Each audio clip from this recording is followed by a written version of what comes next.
Bienvenidos al cuarto programa sobre la historia de los derechos humanos, segunda parte del programa sobre la evolución histórica de las formas de Estado hasta llegar al Estado social y democrático de derecho. Y arrancamos. De lo que fue toda la formación de la Revolución Francesa, salieron las formas de Estado de Derecho. Salió el consenso, la idea del contrato social, la idea de la soberanía popular emanada de la idea del consenso entre los ciudadanos. Salió todo lo que significa proteger al individuo de los desmanes y del desbordamiento del Estado. Entonces de ahí salen los derechos fundamentales, por eso es que son negativos en un principio, porque son para evitar que el Estado pase por encima del individuo. Entonces de ahí sale el derecho a la libertad, a la igualdad, a la dignidad, a la vida, a la seguridad personal, a no ser torturado, a no ser esclavizado, a la personalidad jurídica, a la habeas corpus, que es el más antiguo porque es el que viene de la Carta Magna, a la justicia, a la defensa y al debido proceso, a la presunción de inocencia, a la privacidad y a la intimidad, a la circulación libre y domicilio, al asilo, a la nacionalidad, al matrimonio, a la familia, a la propiedad privada, a la libertad de pensamiento y conciencia, a la libertad de expresión, al derecho de asociación y al derecho de participación.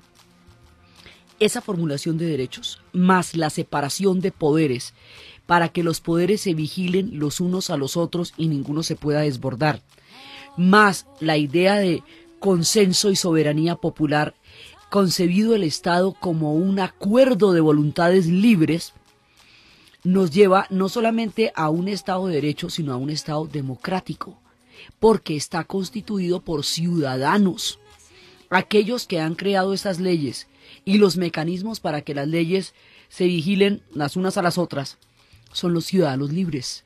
Entonces la condición para que este tipo de Estado se produzca es que sea un Estado democrático. Pero vienen muchos avatares. Todo el siglo XIX se están tratando de imponer este tipo de Estados. Y es una larguísima lucha la del siglo XIX para que se impongan. Y hay momentos de retroceso terribles. Por ejemplo, después de Napoleón, cuando Napoleón es derrotado, Napoleón es el que va a expandir la idea de la Revolución Francesa por toda Europa. Cuando Napoleón es derrotado, viene un periodo en Francia que se llama la Restauración.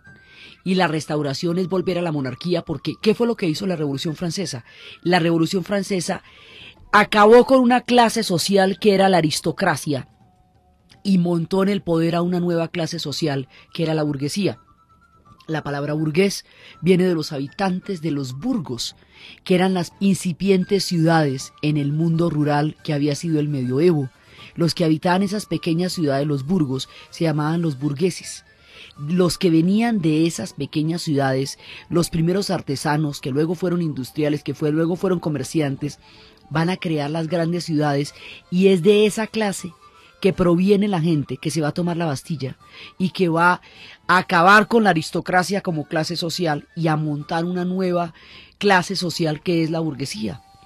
Entonces, otra de las cosas que hace de la Revolución Francesa una revolución de tales proporciones es porque sustituye una clase social por otra. Pero luego va a haber un momento en que, después de derrotado Napoleón, van a tratar de volver atrás el reloj y dar marcha atrás como si lo que hubiera pasado no pasó. Y eso es lo que se llama la Restauración, y vuelven y ponen un rey. Entonces vuelven y montan otra vez las luchas por la creación de todos estos derechos, y esas luchas ya son las revoluciones románticas, las barricadas en París, es lo que relata Víctor Hugo en Los Miserables, precisamente donde estaba luchando Marius, el amor de Cosette, la protegida, la niña linda de Jean Valjean. En Los Miserables era precisamente eso, las revoluciones románticas. Entonces en el siglo XIX sean 100 años de revoluciones en todas partes para tratar de imponer este modelo de Estado que estamos viendo. Y eso se da en todos lados. Y la fuerza de los nacionalismos va creando este modelo de Estado como los Estados de Derecho que se quieren imponer. Y alrededor de una serie de alianzas políticas, Italia surge como Estado nacional, alrededor de la figura de Giuseppe Garibaldi. Y alrededor del Estado prusiano surge el Estado alemán. La idea es que todo el mundo quiere la determinación de los estados. Entonces el siglo XIX es una nueva oleada de estados. Polonia sigue luchando por su estado, dividido, repartido y atropellado desde los tiempos del siglo XVIII, y no va a poder ver la luz de su estado sino hasta después de la Primera Guerra Mundial. Entonces hay una segunda oleada y aquí se van construyendo otras formas de estado y se están mirando otros elementos que son los que van a dar origen a los derechos de segunda generación, pero eso lo vamos a ver cuando estemos en los derechos de segunda generación. Ahorita estamos viendo las formas de Estado. Entonces hay una segunda oleada que es cuando todos los pueblos están intentando crear este tipo de Estado y están luchando por formar este tipo de Estado, y a esas luchas es que se les llama las revoluciones románticas. Finalmente, poco a poco, todos estos estados van a terminar imponiéndose y van a crear las nuevas repúblicas que van a surgir en los años 30 después de la Primera Guerra Mundial. Pero entonces imagínense que va a pasar una cosa muy grave.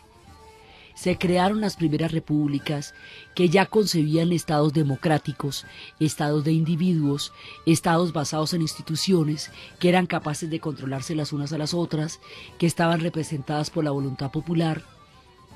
Pero se atravesó una circunstancia terrible, la crisis de los años 30, el colapso de Wall Street y todo lo que fue la crisis del capitalismo en los años 30, empobreció de tal manera las sociedades, empujó a la gente a la desesperación.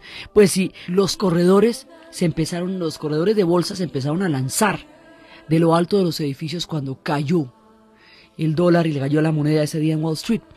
Entonces resulta que el mundo creía que la economía tenía sus propias leyes, que esas leyes se autorregulaban y que lo único que había que hacer era permitir que se desarrollaran libremente para que ellas encontraran un equilibrio, y eso era lo que se llamaba el liberalismo y era lo que se llamaba dejar hacer y dejar pasar, laissez-faire, laissez-passer. Pero resulta que la crisis del año 30 nos pone ante el gravísimo problema de que la economía se puede enloquecer y tiene ciclos también desastrosos, y que en esos ciclos se puede llevar al planeta entero. Y eso fue la crisis del año 30. Entonces la crisis del año 30 empezó a desesperar de tal manera a la gente, a llevarla a un punto de desempleo, de angustia, de esta inflación. La moneda dejó de valer, carretadas enteras de dinero se las cambiaba usted por un pan cuando usted estaba haciendo cola. En el momento en que llegaba a la ventanilla ya los productos se habían triplicado de precio. Esta locura económica llevó al mundo que había logrado estos estados de derecho a la ruina. Al llevarlos a la ruina, empezó a darle piso a una serie de tendencias totalitarias y a una serie de formas que no estaban legitimadas en la separación de poderes. Porque, por ejemplo, en medio de la desesperación más espantosa, Alemania, destrozada por el Tratado de Versalles después de la Primera Guerra Mundial, sometida a la intolerancia internacional, puesta a pagar la deuda completa de la reconstrucción europea después de la Primera Guerra Mundial, empieza a fortalecerse en esa sociedad una tendencia totalitaria. Y lo más curioso es que esa tendencia totalitaria va a subir al poder por la vía democrática, porque Hitler fue elegido canciller por la votación del pueblo alemán. Entonces, este personaje va a llegar al poder sobre la ruina, la frustración, la humillación y la postración de un pueblo en el Tratado de Versalles.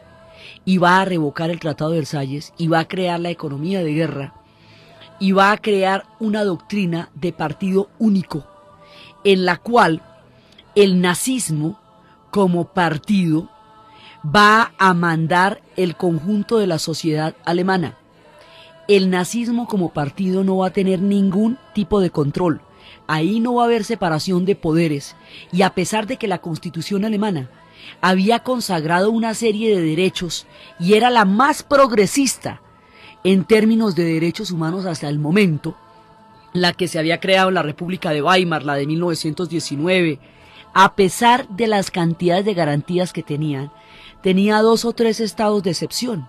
Entonces lo que hizo Hitler fue aprovechar los estados de excepción, volverlos institucionales y por la vía de los estados de excepción meter todas las medidas autoritarias que invalidaran el resto de derechos que tenía esa Constitución.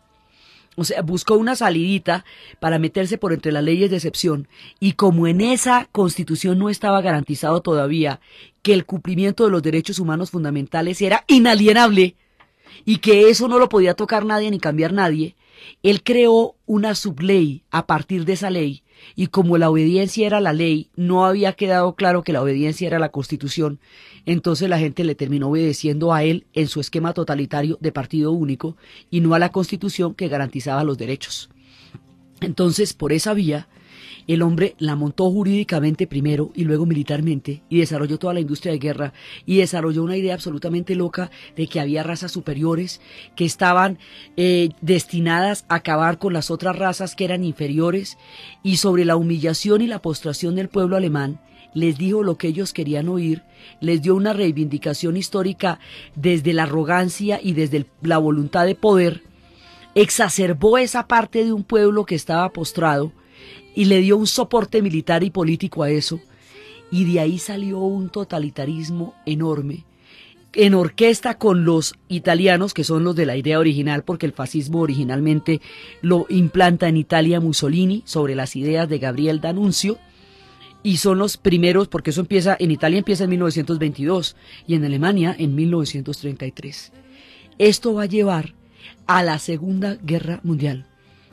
Y la Segunda Guerra Mundial va a llevar al colapso de la civilización occidental. Y todo lo que habíamos hecho tan bonito se nos perdió. Porque entonces, ¿qué fue el nazismo y qué fue el fascismo? El fascismo era una doctrina donde alrededor del Estado el Estado era el que tenía la totalidad de la voluntad de los pueblos. El Estado concedía las libertades según su criterio. El estado natural del hombre era la guerra y no la paz. La paz era debilidad y la guerra era fortaleza. Y las libertades que el Estado concedía, las concedía solo en la medida en que así lo considerara.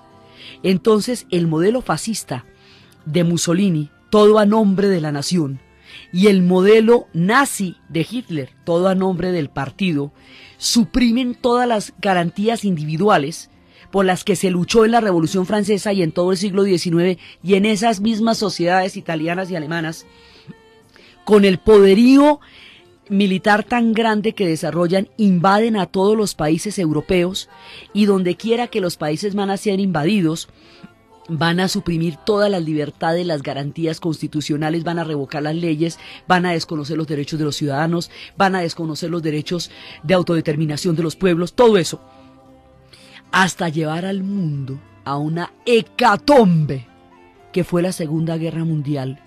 Y esto va con el Holocausto, que es el acto más dantesco, terrible, trágico y transgresor del derecho a la vida y a la dignidad humana que haya ocurrido en el siglo XX, y lo mancha en su totalidad por el solo hecho de haber existido. Y lleva al mundo a la bomba atómica. Mejor dicho, nadie entiende qué pasó, pero qué pasó si todo estaba tan bien. Y se destruyó todo, se echó para atrás todo. Sobre las cenizas de la Segunda Guerra Mundial, sobre la ruina de Europa, 50 millones de muertos en 5 años de conflicto. Los europeos se cogen la cabeza a 2 manos y dicen: Dios mío, ¿qué nos pasó? Aquí, ¿qué pasó? Y el sacrificio que tuvo que hacer Inglaterra para ganar esa guerra fue inmenso. Cuando Churchill les decía: solo tengo para exigirles sangre, sudor y lágrimas, solo les puedo pedir eso, no les puedo garantizar nada. Hay un momento en que Inglaterra está solita, porque todos los demás países europeos han caído y Estados Unidos aún no había entrado. Inglaterra sola aguantó todo el poderío nazi, y en ese momento el sacrificio es total. Dicen: ¿qué está haciendo usted para ganar la guerra? Y la gente tiene que cultivar las antejardines de las casas para que pueda comer, apagar las luces de noche para que no los vean los bombardeos, estar atentos a las sirenas, meterse bajo de los metros, esconderse como ratas en los agujeros cada vez que se escuchan las sirenas de los bombardeos alemanes. Es una época terrible, y van a pasar los sacrificios y las penurias más grandes, y viene una posguerra solitaria, ya pues una posguerra atormentada, porque este pueblo vio el colapso de la civilización. Imagínense los pueblos del Estado del Parlamento inglés, los que habían hecho todo relativamente a las buenas, los de la Carta Magna, los del Parlamento de Cromwell. Esta gente, digamos, que había desarrollado gradualmente la idea de un Estado de Derecho, colapsados tratando de sobrevivir físicamente de los bombardeos nazis durante la Segunda Guerra Mundial. O imagínense a los franceses que habían creado la idea de la libertad, completamente sometidos bajo la férula de los alemanes, viendo las tropas nazis desfilando por los Campos Elíseos y atravesando el Arco del Triunfo. Imagínense eso para la gente que hizo la revolución en nombre de la libertad. ¿Cómo sería de duro? Entonces los ingleses hicieron un sacrificio terrible. Escuchaban en la radio los discursos de Churchill animándolos al sacrificio, y las canciones que sonaban en ese momento durante los años 40, durante los años de la guerra, sonaban nostálgicas canciones en la radio en las épocas más sombrías y oscuras de toda la civilización occidental en el siglo XX.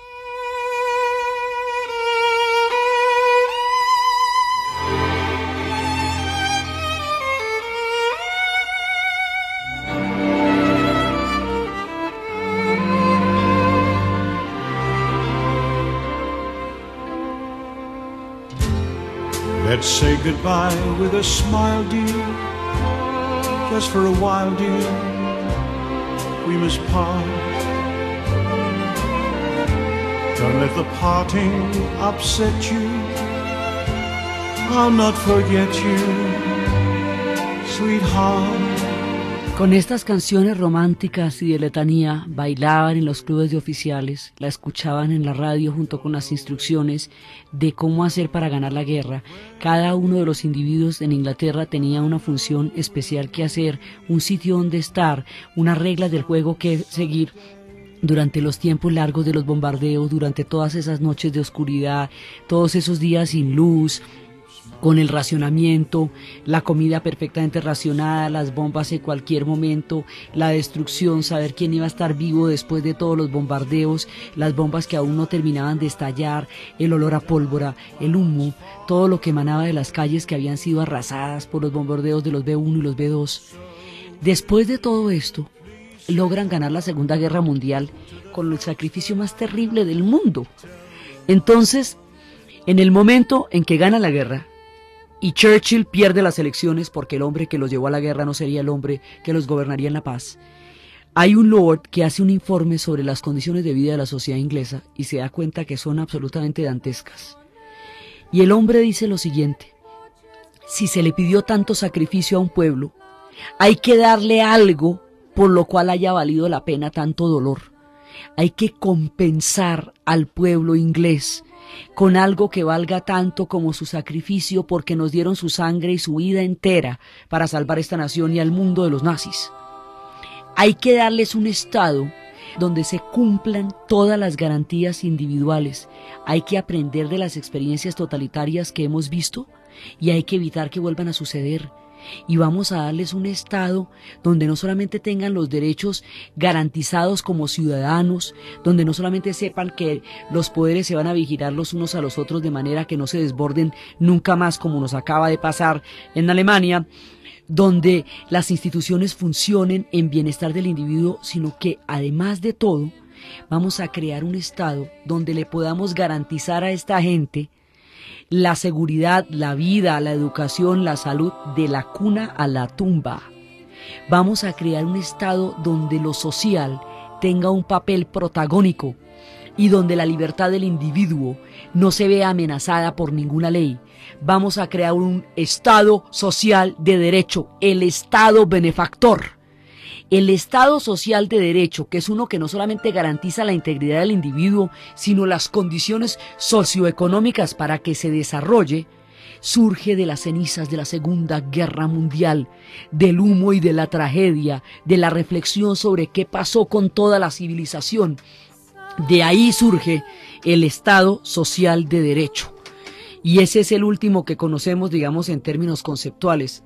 Ahora, después vamos a ver que hay otros enfoques que son complejos en esta época, pero surge el Estado social de derecho, surge en Inglaterra, es el Estado benefactor, el Estado que ya no es un gendarme, ya no es un Estado del que hay que protegerse, sino un Estado que tiene la obligación de garantizar el bienestar de todos sus ciudadanos.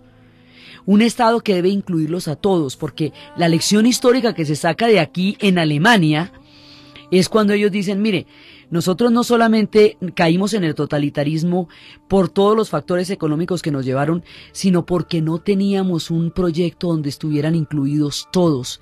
El nuevo Estado alemán tiene que ser un Estado donde estén incluidos todos de manera libre. Entonces empiezan, y no solamente es democrático por el hecho de ser elegido por votación, tiene que ser democrático porque el nivel de participación que la gente tenga en él sea lo suficientemente grande como para que todos se sientan construyendo ese nuevo Estado. Así que el Estado alemán de la posguerra desarrolla una gran cantidad de mecanismos de participación a nivel popular para que todos se sientan construyendo esa nueva Alemania. Es un Estado para todos. Entonces, del colapso es que sale la idea de los estados benefactores, con la ayuda del Plan Marshall, que es, digamos, de donde sale la inversión económica para poder darle el soporte a todo el soporte económico a todos estos proyectos, y con el trabajo día y noche y con la fe en la libertad, aparecen en el mundo los estados sociales de derecho. De las cenizas y de la desesperanza de la Segunda Guerra Mundial surge la gran esperanza de los estados sociales de derecho y la universalidad del reconocimiento de los derechos humanos como un consenso que se llega a firmar a través de la ONU, de las Naciones Unidas, para protegerse de los totalitarismos, de los conflictos agravados y para que el mundo nunca más vea cosas tan terribles como las cenizas de la Segunda Guerra Mundial. Entonces, así es que nos vamos desde los tiempos de la Revolución Francesa y de los tiempos de la Revolución Americana y desde la creación de los estados de América Latina, que fueron todos creados con las ideas de la Ilustración, hasta los tiempos del siglo XIX y las revoluciones románticas, hasta la Segunda Guerra Mundial y sus cenizas, para llegar a la idea, a la formación y a la concreción de los estados sociales de derecho. Y ahí quedamos en esta parte y estuvo con ustedes Diana Uribe. Este programa fue posible gracias al apoyo del Fondo de Inversiones para la Paz de la Presidencia de la República.